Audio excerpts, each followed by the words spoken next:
Na mtazamaji wa Ray Media, ifuatayo ni taarifa ya habari na msomaji wako ni Kitoi Ali.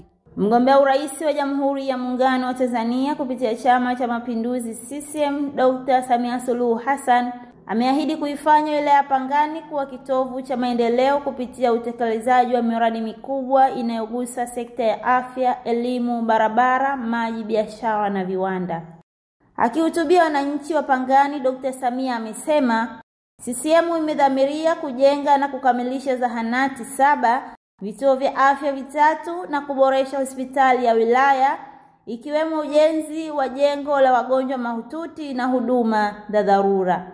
Aidha, aliahidi nyumba za watumishi wa afya kujengwa ili kuongeza ufanisi wa huduma kwa wananchi.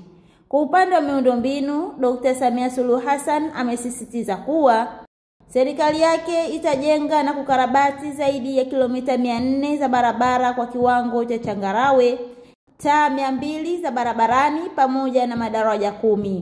Katika sekta ya elimu, ameeleza mpango wa kujenga madarasa 36 ya shule za msingi, shule mpya 2, sekondari ya amali, mabweni 3, mabwalo 4 ya chakula, nyumba 11 za walimu na maabara 10.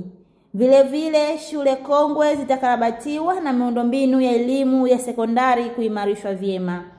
Dr. Samia ameahidi kuendeleza miradi ya maji katika vijiji vya Mtonga, Mivumoni na Buyuni, sambamba na ukarabati mkubwa wa kivuko MV Tanga Pangani.